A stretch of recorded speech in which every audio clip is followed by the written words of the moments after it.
दोस्तों कुछ बड़ी खबरें इसमें आपको अंदाज़ा है कि इमरान खान जो इस्लामाबाद से वापस गए, हमने खबर दी थी कि गैर मुल्की शख्सियत के बारे में। अगर आप गैर मुल्की शख्सियत तुर्की के तैयब उर्दगान हैं तो ये गलत है। पाकिस्तान में जो सियासी कशमकश में अब तुर्की वाले भी आ गए हैं और तुर्की ने एंट्री मार दी है, और ये एंट्री है, आया वो इमरान खान के हक़ में है या इमरान खान के ख़िलाफ़ है, ये इम्पोर्टेड सवाल है। ये हमारी आज की टॉप स्टोरी है। दूसरे नंबर पर इमरान खान पेशावर के महाज पर एक्टिव हो गए हैं और अहम फैसले भी ले लिए हैं, क्योंकि पिछले 24 घंटों में सोच विचार की है, कहाँ गलतियाँ और कहाँ प्लस पॉइंट थे, कौन कौन थे जिन्होंने गड़बड़ की है, यानी जो पंजाब वालों ने गड़बड़ की है। लेकिन तीसरी बड़ी खबर इससे भी ज़्यादा ख़तरनाक है। पाकिस्तान की फ़ौज ने एक मुकदमा दर्ज करवा दिया है, और ये तारीख़ में पहली बार ऐसा हुआ है कि फ़ौज ने एक FIR दर्ज करवाई है।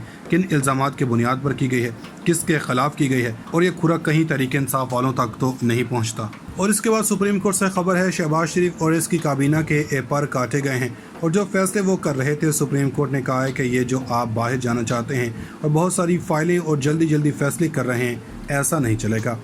इन तमाम खबरों की तफसीलात के लिए वीडियो को आखिर तक देखना होगा। दोस्तों, पाकिस्तान के सियासी सूरत हाल में गैर मुल्की ताकतें हैं जो दोस्त ममालिक हैं, वो हमेशा किरदार अदा करती हैं, और वो दो तरह का किरदार अदा करते हैं। जिस तरह के सऊदी अरब से चाहते थे कि फ़ाइनेंशियल एड मिले, पहले बात नहीं बनी मगर फिर बात बन गई आर्मी चीफ की कॉल पर, और इसी तरह से चीन से भी मदद लेते हैं। फिर तुर्की वाले भी हमें FATF और मलेशिया से भी मदद मिली। दूसरा सियासी किरदार है जिसमें कतर भी शामिल है। आपको अगर याद होगा कि पनामा वाला मामला हुआ तो वहाँ से ख़त आया था। मुशर्रफ वाले मामले में नवाज शरीफ को सऊदी अरब ने यहाँ से निकाला था, जिसको बाद में एतराफ़ भी किया गया। कहने का मतलब ये है कि हमारे मुल्क में इन तमाम दोस्त ममालिक की तरफ से अच्छा भला असर रसूख होता है। और अभी हाल ही में इमरान खान जो इस्लामाबाद से नहीं जा रहे थे, वो हमने बता दिया था कि गैर मुल्की शख्सियत ने रोल अदा किया। गैर मुल्की शख्सियत से कहा गया कि आप इमरान खान को एतमाद में लें।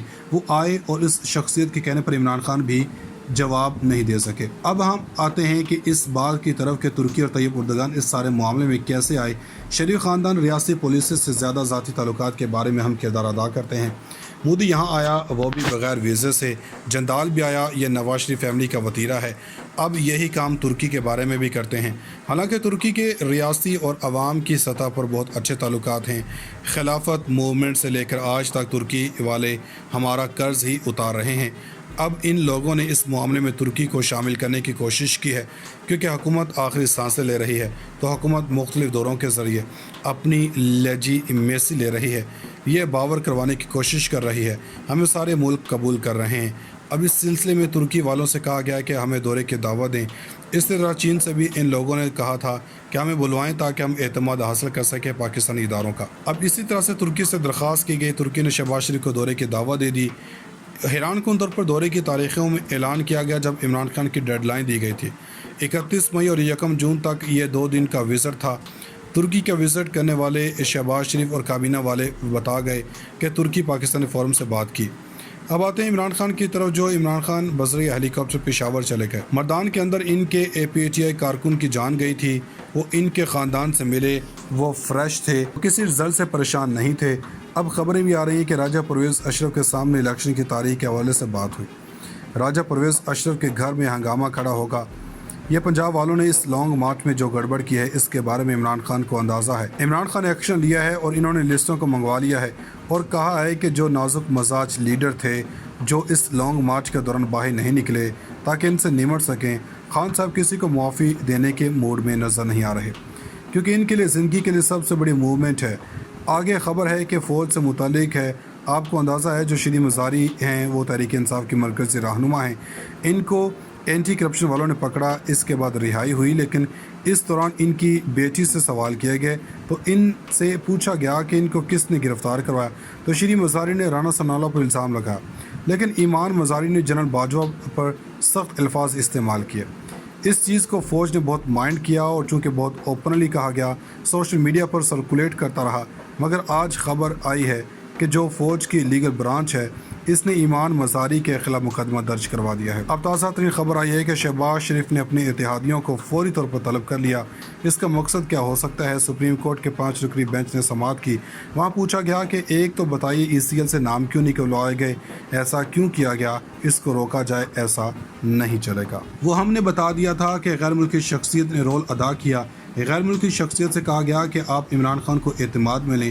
وہ آئے اور اس شخصیت کے کہنے پر عمران خان بھی جواب نہیں دے سکے۔ اب ہم آتے ہیں کہ اس بات کی طرف کہ ترکی اور طیب اردگان اس سارے معاملے میں کیسے آئے۔ شریف خاندان ریاستی پولیس سے زیادہ ذاتی تعلقات کے بارے میں ہم کردار ادا کرتے ہیں۔ مودی یہاں آیا وہ بھی بغیر ویزے سے، جندال بھی آیا، یہ نواز شریف فیملی کا وطیرہ ہے۔ اب یہی کام ترکی کے بارے میں بھی کرتے ہیں۔ حالانکہ ترکی کے ریاستی اور عوام کی سطح پر بہت اچھے تعلقات ہیں۔ خلافت موومنٹ سے لے کر آج تک ترکی والے ہمارا قرض ہی اتار رہے ہیں۔ اب ان لوگوں نے اس معاملے میں ترکی کو شامل کرنے کی کوشش کی ہے، کیونکہ حکومت آخری سانسیں لے رہی ہے تو حکومت مختلف دوروں کے ذریعے اپنی لیجیمیسی لے رہی ہے، یہ باور کروانے کی کوشش کر رہی ہے، ہمیں سارے ملک قبول کر رہے ہیں۔ اب اس سلسلے میں ترکی والوں سے کہا گیا کہ ہمیں دورے کی دعوت دیں۔ اس طرح چین سے بھی ان لوگوں نے کہا تھا کہ ہمیں بلوائیں تاکہ ہم اعتماد حاصل کر سکیں پاکستانی اداروں کا۔ اب اسی طرح سے ترکی سے درخواست کی گئی، ترکی نے شہباز شریف کو دورے کی دعوت دے دی۔ حیران کن طور پر دورے کی تاریخوں میں اعلان کیا گیا جب عمران خان کی ڈیڈ لائن دی گئی تھی۔ 31 مئی اور 1 جون تک یہ 2 دن کا وزٹ تھا۔ ترکی کا وزٹ کرنے والے شہباز شریف اور کابینہ والے بتا گئے کہ ترکی پاکستانی فورم سے بات کی۔ اب آتے ہیں عمران خان کی طرف، جو عمران خان بذریعہ ہیلی کاپٹر پشاور چلے گئے۔ مردان کے اندر ان کے APTI کارکن کی جان گئی تھی، وہ ان کے خاندان سے ملے، وہ فریش تھے، کسی رزلٹ سے پریشان نہیں تھے۔ اب خبریں بھی آ رہی ہیں کہ راجہ پرویز اشرف کے سامنے الیکشن کی تاریخ کے حوالے سے بات ہوئی۔ راجہ پرویز اشرف کے گھر میں ہنگامہ کھڑا ہوگا۔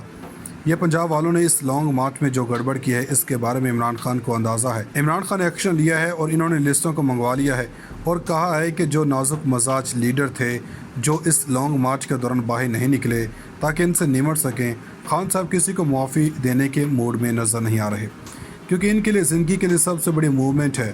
آگے خبر ہے کہ فوج سے متعلق ہے۔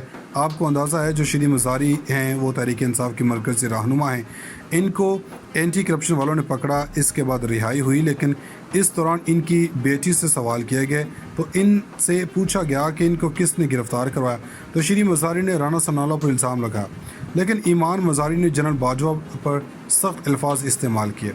اس چیز کو فوج نے بہت مائنڈ کیا اور چونکہ بہت اوپنلی کہا گیا، سوشل میڈیا پر سرکولیٹ کرتا رہا، مگر آج خبر آئی ہے کہ جو فوج کی لیگل برانچ ہے اس نے ایمان مزاری کے خلاف مقدمہ درج کروا دیا ہے۔ اب تازہ ترین خبر آئی ہے کہ شہباز شریف نے اپنے اتحادیوں کو فوری طور پر طلب کر لیا۔ اس کا مقصد کیا ہو سکتا ہے؟ سپریم کورٹ کے 5 رکنی بینچ نے سماعت کی۔ وہاں پوچھا گیا کہ ایک تو بتائیے ECL سے نام کیوں نکلوائے گئے، ایسا کیوں کیا گیا، اس کو روکا جائے، ایسا نہیں چلے گا۔